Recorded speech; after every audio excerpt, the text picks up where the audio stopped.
ስለ ትናንት ካወራን ትናንት አባቶቻችን በወቅቱ የነበረውን ተልዕኮ በተገቢው አሟልተው ታግለው አታግለው ስለ ማንነታችን ስለ እሴቶቻችን ማደግ ሚናቸውን ተጫውተዋል። የዛሬው ትውልድ ምን ያድርግ ሚናው ምን ይሁን የሚለው ወጣቶችና ዛሬ የምንመራ ዛሬ ምሁራን የሆንን ዛሬ የምንጽፍ የምንተነትን ዛሬ ቴክኖሎጂን የምንጠቀም የምንወስዳቸው የቤት ስራዎች አሉን ማለት ነው። ስለዚህ እንደ ዞናችን የተጀመሩ የልማት የመልካም አስተዳደር ጥያቄዎች ለመመለስ የአባቶቻችንን አደራ በወል ለመገንዘብና በወል ተግባራዊ ለማድረግ የውስጥ አንድነታችንን ማጠናከር፣ መከባበር፣ መተሳሰብ ገራዶችን፣ አባቶችን፣ የሀገር ሽማግሌዎችን፣ የሃይማኖት አባቶችን፣ እናቶችን ማክበር በውስጡ ትልቅ እሴት አለበት። ልማትን ያፋጥናል፣ የልማት ቀጣይነትን ያረጋግጣል። ስለዚህ የህዝባችንን ከፍታ እና የልማት ጥያቄዎችን ለመመለስ የውስጥ አንድነት ማጠናከር ላይ የአሁኑ ትውልድ ሚናው ከፍተኛ ስለሆነ ይሄንን በደንብ ይዘን መሄድ ያስፈልገናል።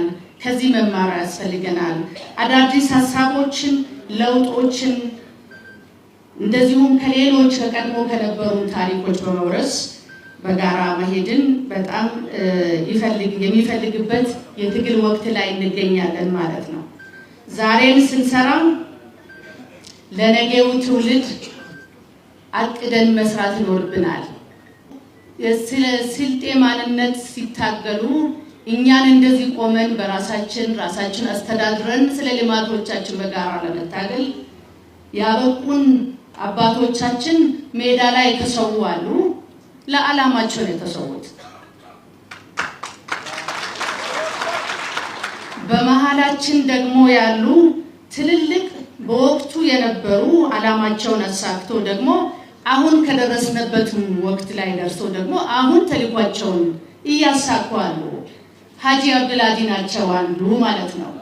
ስለዚህ ከነዚህ የምንማረው ለዓላማ በጋራ መቆም፣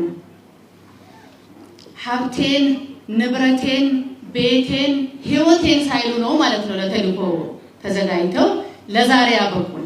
ዛሬ ደግሞ ሀገር በደረሰችበት ዓለም በደረሰበት የዞናችን ልማት እና የመልካም አስተዳደር ጉዳዮች ማሳለጥ ደረጃ ላይ በደረስንበት ደግሞ የዛሬው ትውልድ ከነዚህ ምንድነው መማር ያለበት?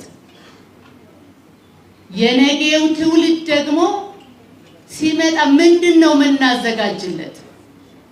ለነገ ትውልድ ዛሬ ማሰብ ማቀድና ሊሆኑ የሚችሉ ነገሮች መስራት ይኖርብናል። ይሄ እሴቶቻችንን ለወጣቱ ማስተዋወቅ፣ መከባበርን ማስተዋወቅ፣ አብሮነትን ማስተዋወቅ፣ እነዚህን ደግሞ መጻፍ ጽፎ ማስቀመጥ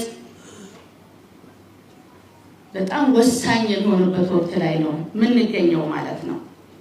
ስለሆነም በወጣት እድሜ ላይ ያለን ወጣቶች፣ ሴቶች፣ ጸሐፊዎች፣ ቴክኖሎጂን የምትጠቀሙ አካላት በጋራ አንድነታችንን አጠንክረን ታሪኮቻችንን ጽፈን ይዘን ለነገ እንዘጋጅ ለማለት ወዳለው በመገኘቴ መልእክት በማስተላለፌ ትልቅ ደስታ ተሰምቶኛል።